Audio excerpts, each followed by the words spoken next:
Halo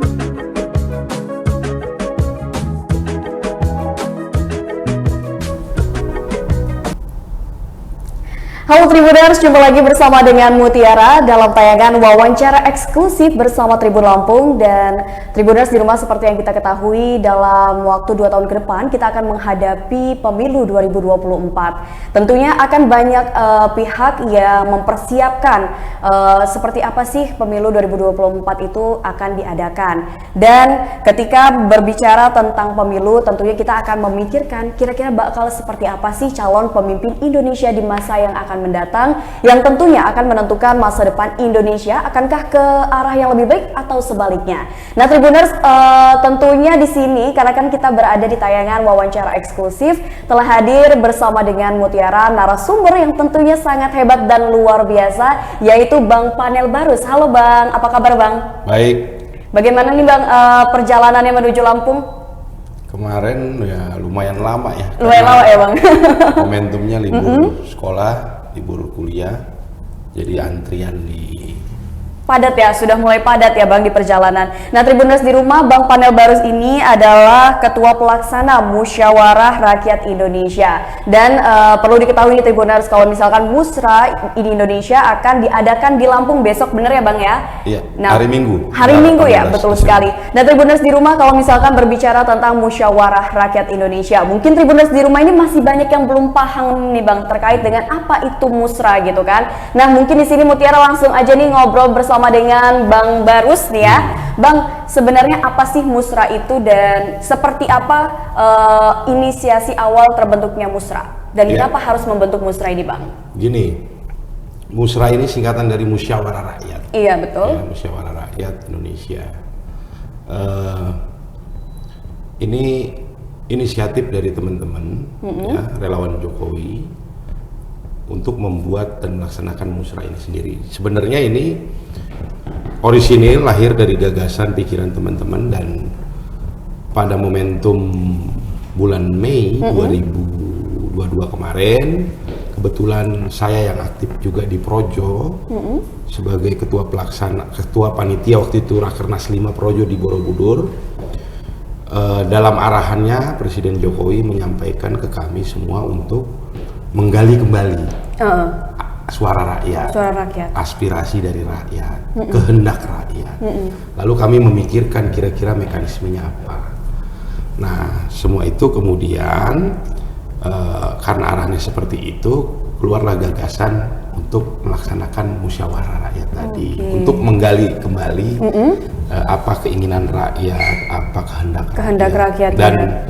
Dan menurut kami dalam prinsip berdemokrasi memang partisipasi dari rakyat adalah syarat mutlak. Iya, betul gitu sekali. Ya. Jadi rakyat harus dilibatkan untuk berbicara tentang nasib bangsa ke depan.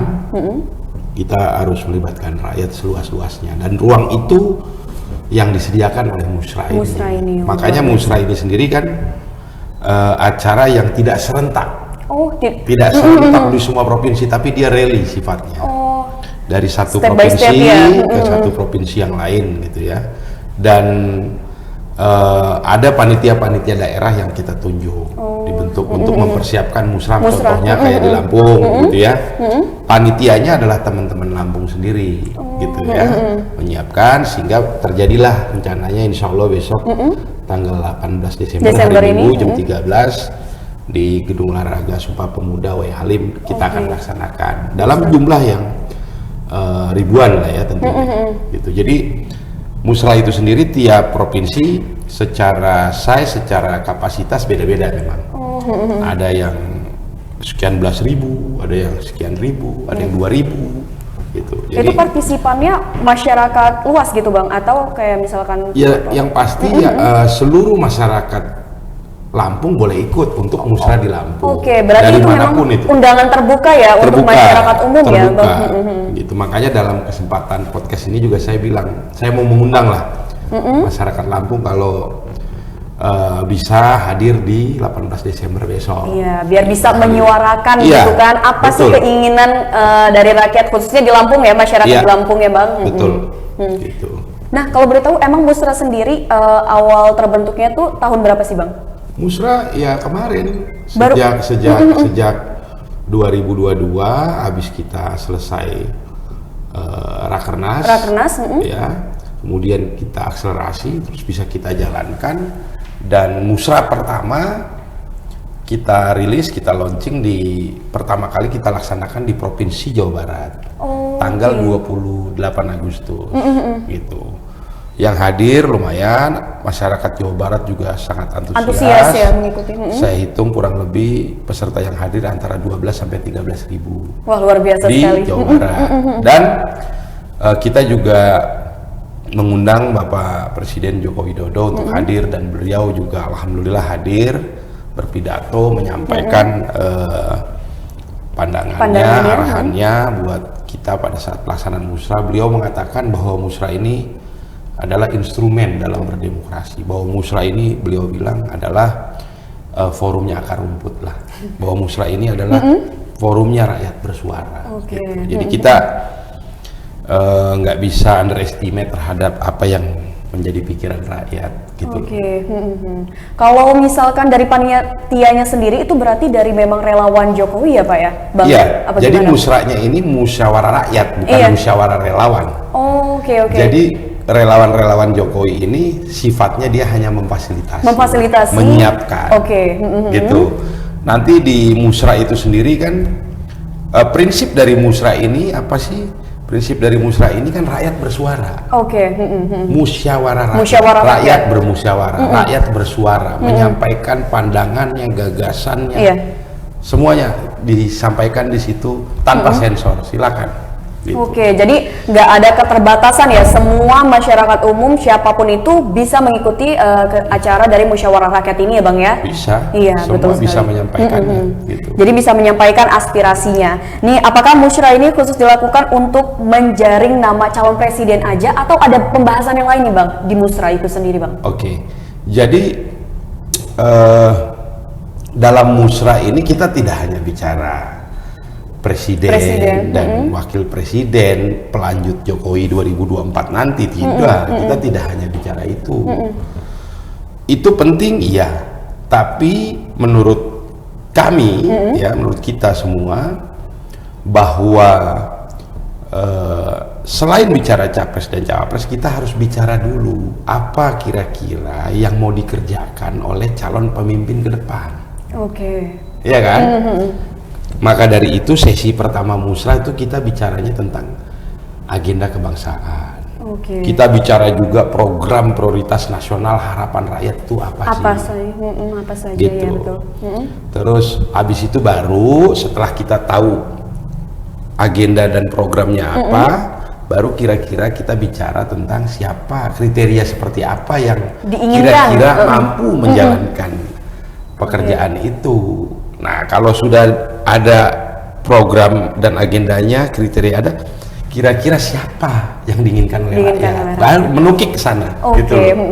Dan bicara tentang agenda dan program itu kan jadi proposal, proposal bagi kepemimpinan baru ke depan. Jadi musra ini nggak mau hanya bicara tentang siapa capres cawapres pelanjut Jokowi di 2024 yang akan tidak, datang gitu. Karena kalau hanya bicara capres cawapres berbahaya. Ini akan memberikan cek kosong. Kita tidak tahu apa yang akan dia kerjain ke depan. Iya, betul. Gitu. Kita pengen ada kesinambungan, ada keberlanjutan, ya, ada sustainability, pembangunan yang menyejahterakan rakyat. Iya, betul. Yang membuat pembangunan ini tidak Jawa sentris, yang membuat pembangunan itu ada di Indonesia, di bagian timur, di bagian barat, dan seluruhnya, gitu loh. Itu intinya. Intinya kesamarataan ya Bang ya. Jadi di dalam musra ini ada sesi-sesi sendiri. Hal yang juga paling prinsip, tapi sederhana ya. Tujuan dari pelaksanaan musra ini sederhana, tapi prinsipil. Prinsip sekali. Tujuan dari pelaksanaan musra adalah memberikan ruang untuk masyarakat yang seluas-luasnya bagi rakyat terlibat dalam mempercakapkan nasib bangsa ke depan. Itu tujuan utama dari musra ya Bang ya. Mempercakapkan nasib bangsa ke depan itu apa yang dipercakapkan? Yaitu agenda kebangsaan, program prioritas nasional, harapan rakyat, Semua dari perspektif rakyat, kriteria dan karakter pemimpin ke depan yang diinginkan rakyat, baru bicara siapa yang kira-kira yang mampu diharapkan oleh rakyat. Kan kita nggak bisa mendahului keinginan rakyat, kita tanya dulu ke rakyat gitu loh. Betul. Dan saya pikir apa yang kita jalankan dengan musra ini, karena kaitannya dengan prinsip berdemokrasi tadi, saya sangat setuju apa yang dipidatokan Pak Presiden pada saat pembukaan, bahwa musra ini adalah instrumen dalam berdemokrasi. Dalam pemilu nanti ya rakyat jangan hanya jadi objek, karena pada akhirnya rakyat akan menjadi hakim nanti di TPS. Dia yang akan menentukan nasibnya siapanya betul ke depan sekali. dan apanya gitu. Jangan hanya siapa, apa yang akan dikerjakan. Oke, luar biasa sekali. Jadi memang musra ini penting sekali ya. Jadi untuk masyarakat di Lampung besok karena diadakan musra, jangan lupa untuk datang. Apalagi kalau masyarakat Lampung ini memiliki kepedulian ya tentunya terhadap masa depan bangsa Indonesia. Nih Bang, berbicara tentang musra tentunya menjelang pemilu 2024. Sudah berapa kali musra ini diadakan dan di mana saja Bang? Sebelum di Lampung nih Bang, kalau boleh tahu. Lampung ini jadi musra ke-11. Sudah yang ke-11 di Lampung. Nanti Lampung tanggal 18 Desember 2022 hari Minggu jam 13 di gedung Sumpah Pemuda. Sumpah Pemuda di Wai Halim. Habis itu selesai dari Lampung, kita akan melanjutkan musra di Sulawesi Barat di Mamuju. Jauh dari Lampung, dari Sumatera kita langsung ke Sulawesi. Hari ini lagi pelaksanaan di NTT. Hari ini di Kupang. Wah, luar biasa sekali. Jadi besok di Lampung, hari Selasa tanggal 20 di Mamuju. Di Mamuju. Iya, itu Mamuju nanti yang ke-12. Sepertinya di bulan Desember 2022 kita akhiri di Mamuju. Nanti kita start awal lagi itu di Januari. Gitu. Jadi memang selain di Lampung, setelah di Lampung ini langsung ke Sulawesi nih Tribuners. Jadi musra ini diajarkan bisa di semua provinsi. Di semua provinsi ya Bang ya di Indonesia. Di semua provinsi. Nah, berbicara tentang musra yang akan diadakan di Lampung besok nih Bang, seperti apa persiapan yang sudah dilakukan Bang oleh tim tentunya? Ya, sebelum ke situ saya ingin sampaikan juga bahwa ketika nanti musra ke-12 di Mamuju dilaksanakan, ini artinya 12 musra ini kita sudah mengadakan musra dengan jumlah 30% jumlah provinsi yang ada di Indonesia. Iya, betul. Iya kan? Karena waktu musra ini dilaksanakan di awal belum ada pemekaran provinsi di Papua. Iya, betul, belum ada. Jadi masih 34. Jadi kalau 12 ya kurang lebih 30% jumlah provinsi sudah kita laksanakan. Plus satu di luar negeri di Hong Kong waktu itu. Nah, nanti Januari itu ada juga di luar negeri di Malaysia 5.000 orang. Jadi mengumpulkan WNI yang memang kerja di luar negeri gitu ya. Dan itu juga inisiatif mereka, bukan kita yang dorong-dorong. Mereka yang meminta ke kita supaya difasilitasi lah bahasanya. Mereka diperbolehkan mengadakan musra di sana. Mereka bertanya ke kita bagaimana tata caranya. Akhirnya kita kasih semacam surat tugas atau SK untuk menjadi panitia di sana lah gitu. Luar biasa sekali. Nah, rencananya setelah 30% jumlah provinsi ini dari Mamuju, nanti kita akan bikin rekapitulasi sementara dulu. Rekapitulasi sementara dari hasil 30% jumlah provinsi yang sudah kita laksanakan musra. Gimana posisi sementaranya? Dari semua sesi yang udah dilewatin ya. Ada agenda kebangsaan, programnya, terus kriteria sampai namanya. Dan ini semua ada hasilnya karena dalam setiap pelaksanaan musra itu kan yang menjadi problem cuma satu, yaitu waktu. Kan kita pasti musra itu kan ada batas waktunya. Iya betul. Misalnya kayak sekarang dilaksanakan di NTT, musra dijalankan dalam waktu 3 jam, gitu ya. Nah, pada prinsipnya kita pengen semua orang bicara, tapi karena waktunya terbatas, kan akhirnya tidak bisa semua orang bicara, gitu. Maka dari itu panitia nasional musra ini menyiapkan satu mekanisme supaya rakyat yang datang semua tetap terlibat, memberikan Aspirasinya, suaranya, pendapatnya melalui e-voting. Jadi jadi di setiap musrah itu ada e-votingnya. Jadi habis diskusi orang semua bicara, lalu yang nggak sempat bicara bisa menyuarakannya lewat e-voting. Jadi e-votingnya itu ada 5-6 pertanyaan. Satu, apa agenda kebangsaan yang paling penting menurut Anda? Itu multiple choice, orang diminta pilih salah satu saja. Apa program prioritas nasional harapan rakyat? Itu multiple choice, rakyat yang vote pilih salah satu. Lalu apa kriteria calon pemimpin yang paling penting menurut Anda? Pilih salah satu, multiple choice. Nah yang terakhir, pertanyaan terakhir adalah siapa calon presiden yang akan Anda pilih di pemilu 2024 nanti? Itu tuliskan satu nama saja. Tidak dipilih. Tidak dipilih tapi tuliskan nama. Tidak multiple choice, dia diketik sendiri. Tuliskan satu nama saja. Lalu yang berikutnya, siapa cawapres yang akan Anda pilih di pemilu 2024? Tuliskan satu nama saja. Baru habis itu dia submit. Sehingga dengan bantuan teknologi ini dan keterbatasan waktu, semua rakyat bisa terlibat, berpartisipasi. Karena setiap musrah yang sudah terjadi, sudah terjadi. Ini isu-isu lokal juga muncul, problem-problem lokal muncul, dan mereka, saya lihat di beberapa tempat di Sumatera ya, di Palembang, di Riau, di Batam, di mana, itu orang rela orang rela untuk hadir ke lokasi musrah dengan jarak tempuh 60 kilo. 60 kilo, dia naik kendaraan atau apa, tapi yang pasti dia merasa ini penting.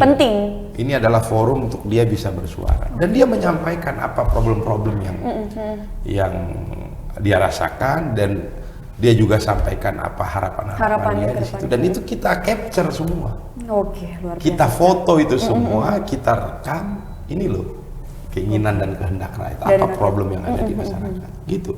Luar biasa sekali, jadi sesuai dengan tujuan utama dari musrah ya Bang ya, dimana keterlibatan rakyat itu seluas-luasnya, jadi rakyat bisa memberikan seperti apa sih yang diinginkan oleh mereka, sosok pemimpinnya, programnya juga ya Bang, terkait dengan masa depan bangsa Indonesia. Nah kan tadi Mutiara nanya nih Bang, gimana nih persiapan untuk musrah di Lampung Bang? Udah H-1 ini menjelang musrah besok. Jadi persiapan musrah di Lampung sama lah seperti persiapan musrah di provinsi lain di luar Jawa ya. Ya pasti saya akan supervisi jauh-jauh hari, jarak jauh. Ya saya sudah minta supaya kepanitiaan dibentuk, apa yang harus dilakukan, apa yang harus dikerjakan, siapa yang harus ditemui, gitu-gitulah. Gitu, siapa yang harus diundang, ada unsur-unsur pimpinan daerah, kepala daerah yang harus diundang gitu.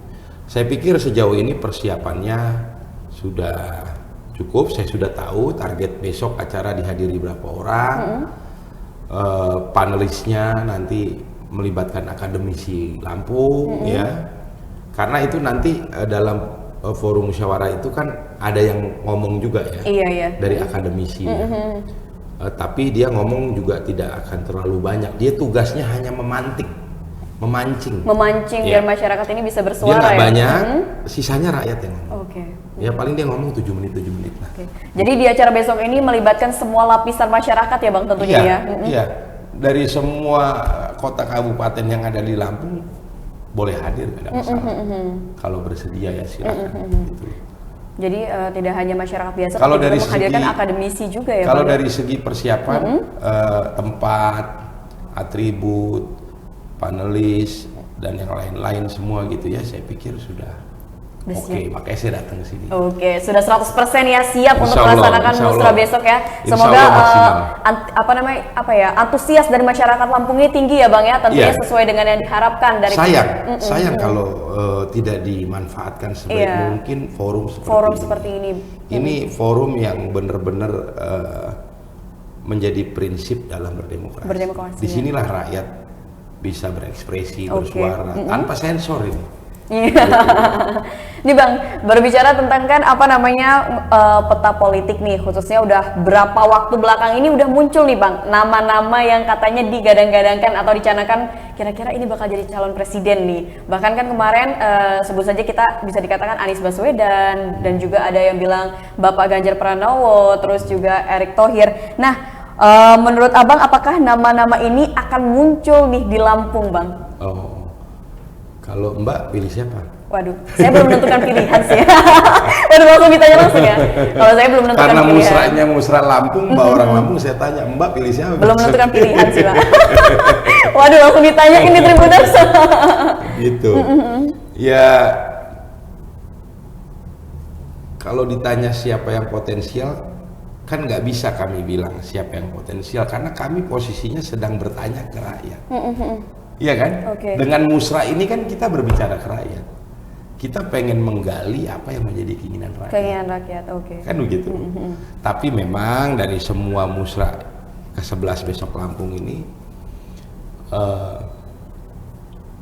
banyak nama-nama tokoh nasional yang muncul ya. Iya. Ada Pak Ganjar, ada Pak Erlangga Hartarto, ya, ada Pak Prabowo, ada Pak Anies Baswedan, ya. Terus yang menarik sebenarnya juga nama-nama lokal muncul. Iya. Apalagi kan Nama-nama lokal. iya, seperti kita ketahui kayak misalkan Menteri BUMN Erick Thohir, terus juga Zulkifli Hasan, itu. Apakah nama-nama itu akan muncul juga di Pak di Lampung? Nah kan belum terjadi. Iya, kemungkinan. Kita lihat besok. Oke. Kita lihat besok.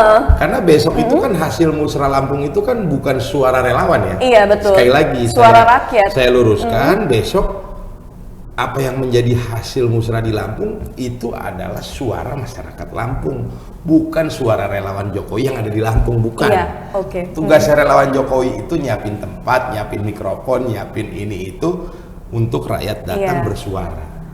Kan begitu? Iya, betul. Nah, kalau di tempat-tempat lain memang nama-nama lokal muncul. Oke. Muncul ya di Sumatera Barat. Gubernurnya juga muncul namanya. Terus di Riau, di Riau ya, Pekanbaru. Pekanbaru.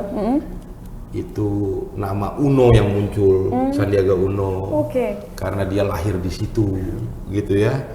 Terus di Jawa Barat pada saat pertama kali kita adakan musra.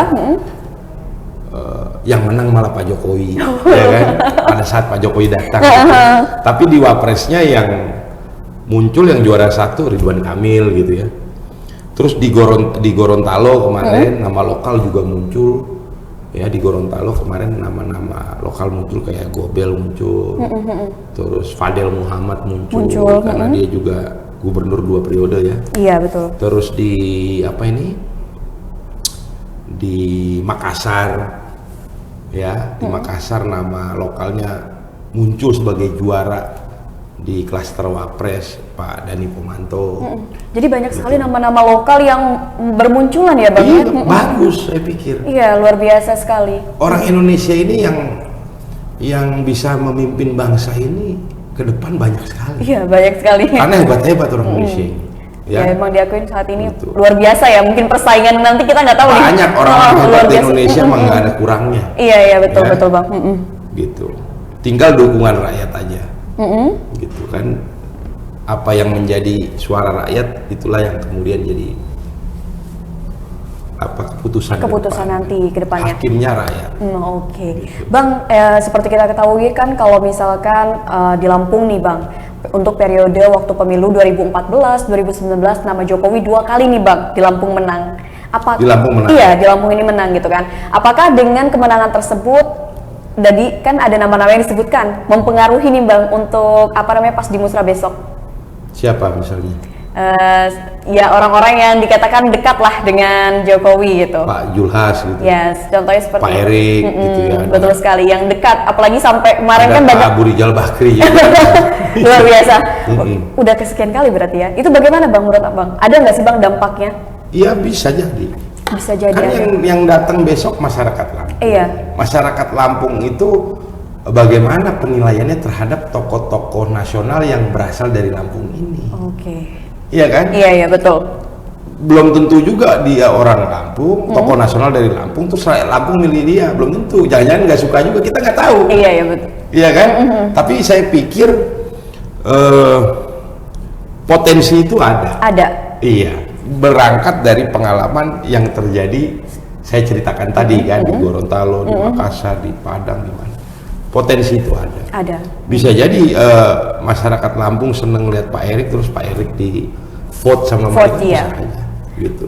Mungkin berarti ada dampaknya ya. Ya yang pasti kami tidak apa namanya merekayasa itu apapun itu bentuknya. Iya, Itu murni biarin suara rakyat. dari suara rakyat ya. Berapa ribu yang hadir ya itulah. Itulah hasilnya Iya, gitu kan. iya. Nah, Bang, kan apakah nih Bang nama Jokowi akan muncul nih di Musra di Lampung khususnya besok? Kemungkinan apakah nama Jokowi akan muncul lagi gitu Bang?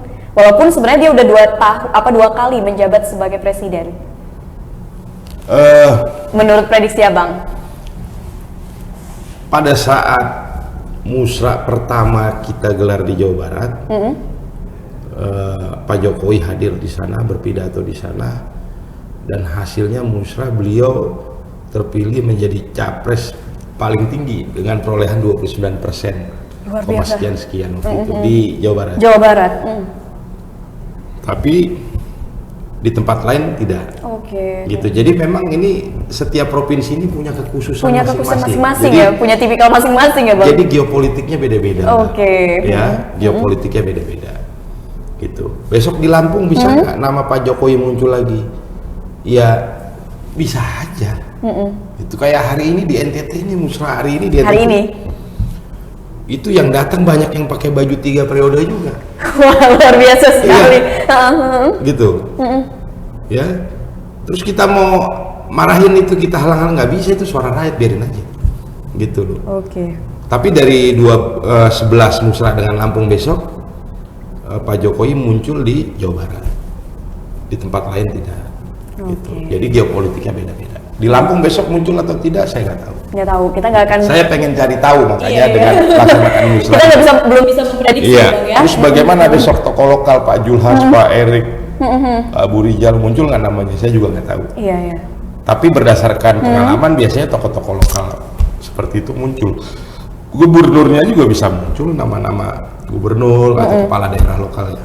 Gitu. Oke, nih Bang, kemungkinan kan bakal ada nama lain di luar Jokowi yang akan muncul dalam musra gitu ya Bang. Menurut Abang, siapa sih Bang yang mungkin namanya bisa dikatakan memiliki efek yang paling kuat nih kalau untuk di Lampung, yang bakal paling paling banyak diinginkan lah oleh masyarakat Lampung gitu Bang?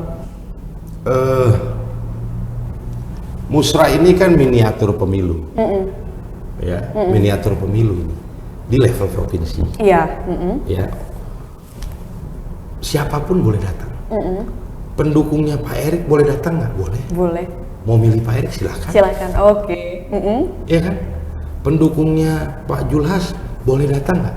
Boleh, asal orang Lampung kan? Iya. Karena ini musra Lampung. Jangan orang Jakarta ikut musra di Lampung. Musra Jakarta nanti kan diadakan, ikutnya di sana aja kan gitu. Boleh nggak pendukungnya Pak Julhas datang? Boleh. Pendukung Pak Erik datang? Boleh nggak milih Pak Erik? Boleh. Pendukung Jokowi 3 periode datang ke musra Lampung, orang Lampung boleh nggak? Boleh. Pendukungnya Pak Anies Baswedan boleh nggak? Boleh. Pendukungnya Pak Erlangga Hartarto misalnya datang ke sini boleh nggak? Boleh. Prabowo boleh. Oke. Gitu. Jadinya intinya belum tahu ya Bang ya? Jadi semuanya boleh, sepanjang dia tidak menggunakan atribut partai, atribut calon, ya. Oke. Jadi bajunya biarin aja baju dari rumah masing-masing, tidak ada logo partai atau calon lah. Iya. Bebas, dia mau milih siapapun terserah, gitu. Dia mau berdebat, bahkan yang menarik ya dari peristiwa musra ini, pada saat sesinya rakyat bersuara, itu rakyat di Banten kemarin antusias sekali mau ngomong sampai berbaris satu-satu, dan ngomongnya bagus-bagus, bukan kita setting itu. Iya. Ngomongnya bagus-bagus, bagus gitu. Saya juga terkejut, aset ini yang bicara gitu. Ada yang datang dari Malimping, jauh-jauh. Itu jauh itu dari Serang ke Malimping jauh sekali. Dia guru honorer atau dia bicara tentang problem sektor dia sampaikan di situ. dan secara terbuka saya dukung ini besok. Boleh itu. Iya, Dia berkampanye buat idolanya boleh di situ. Iya.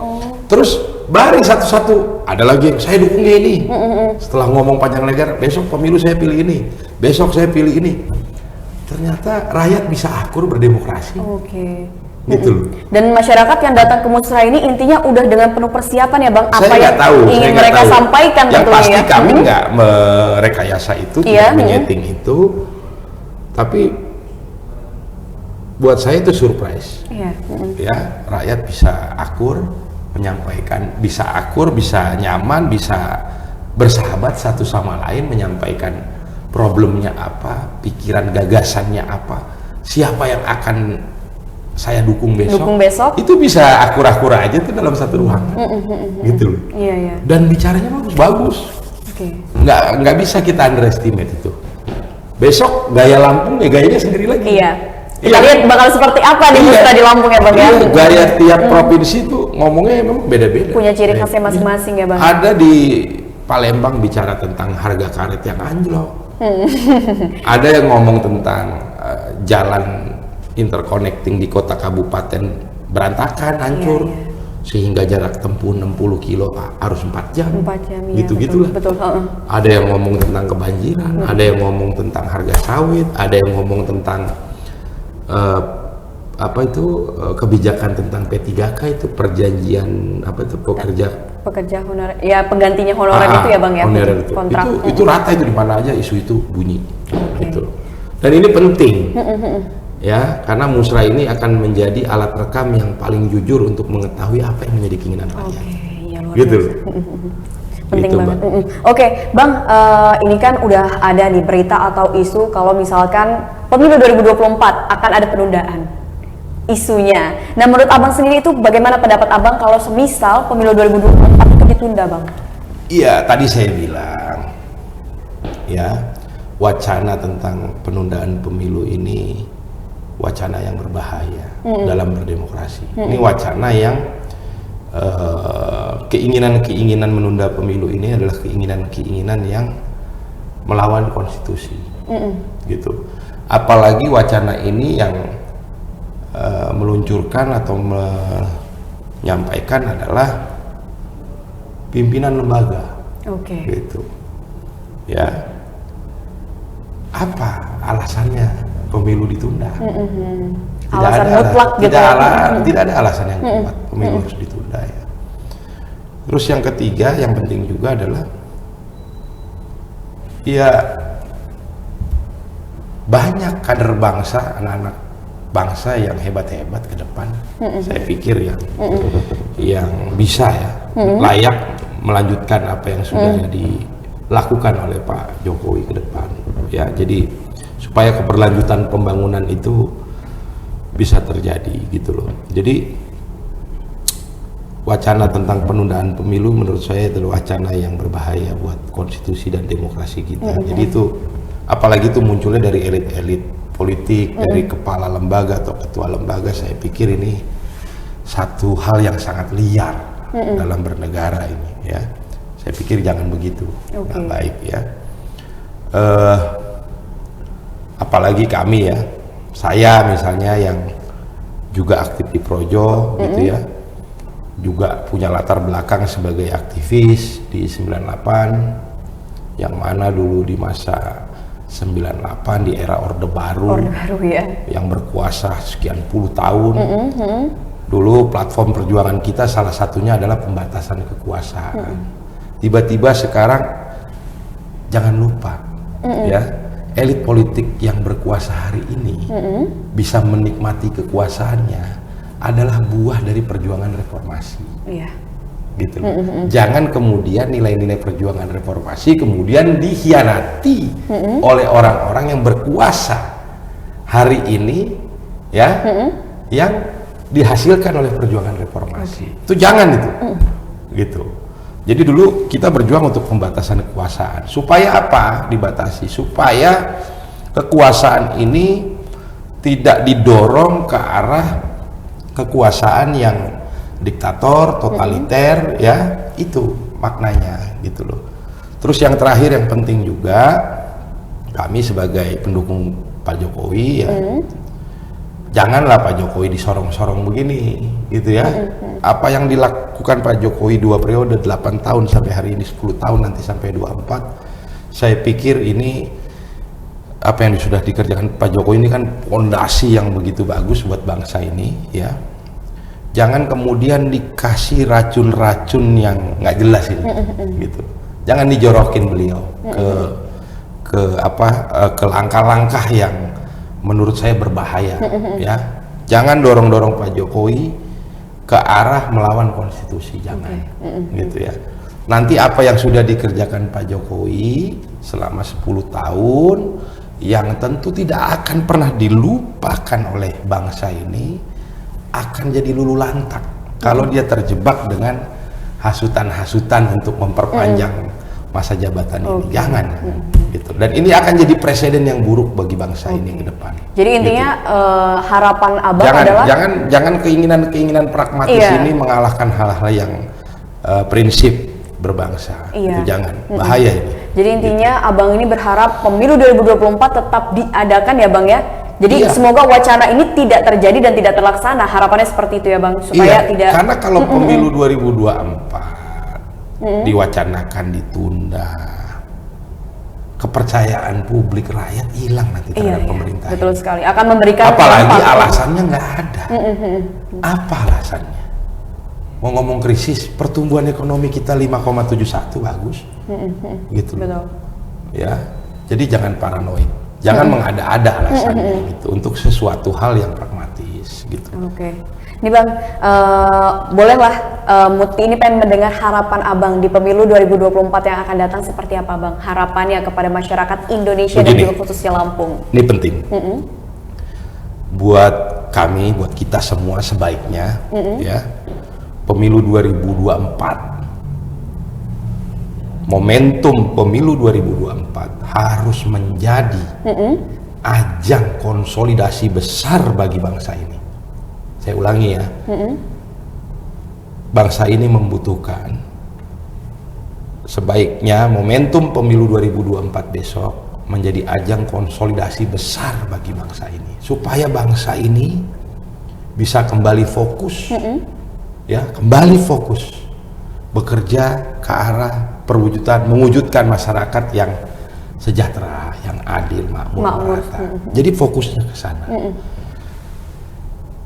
Lalu saya juga berharap pemilu 2024 nanti menjadi pemilu yang berkualitas, pemilu yang fair, pemilu yang memberikan ruang yang adil kepada seluruh anak bangsa untuk bisa memimpin bangsa ini ke depan. Jadi jangan dibatas-batasi orang, gitu ya. Lalu saya juga berharap pada pemilu 2024 nanti sudah tidak ada polarisasi politik, ya, ekses dari politik 2014 maupun 2017. Jadi segala bentuk polarisasi politik, ya, apabila itu masih ada, ya, itu akan membuat pemilu kita nanti menjadi pemilu yang tidak berkualitas. Jadi hentikan semua polarisasi politik itu. Itu yang paling penting. Ya, karena ke depan arah bangsa ini jangan lagi ribut-ribut di dalam. Iya, betul-betul. Ya. Jadi jangan lagi setelah konsolidasi melalui pemilu besok. Ya, momentum pemilu besok, sebaiknya bangsa ini jangan lagi ribut-ribut di dalam. Bangsa ini harus sudah bisa menggeser, ya, medan tempurnya dari keributan di dalam menjadi digeser keluar. Geser keluar kemana? Supaya kita menang gitu ya, berkompetisi di regional maupun di global, kesana arahnya.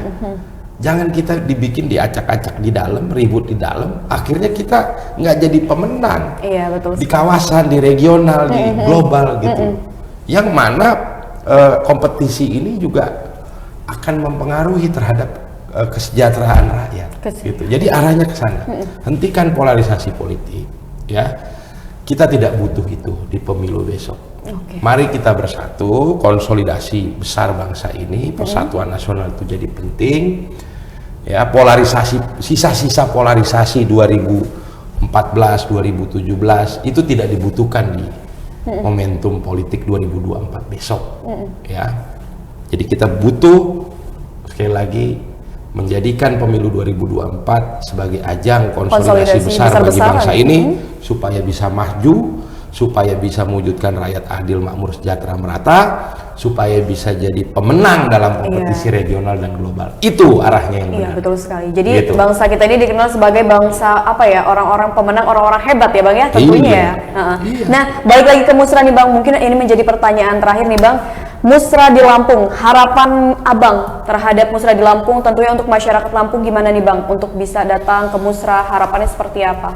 Iya, untuk Musra Lampung besok hari Minggu 18 Desember ya 2022 jam 13 di Gedung Sumpah Pemuda W Halim. Saya berharap karena panitia lokal, panitia teman-teman di Lampung sudah mempersiapkannya dengan serius ya, sudah mempersiapkannya dengan jauh-jauh hari melalui Tribun ya, podcast di Tribun ini saya mengundanglah masyarakat Lampung secara luas ya, dari semua kota kabupaten yang ada di Provinsi Lampung.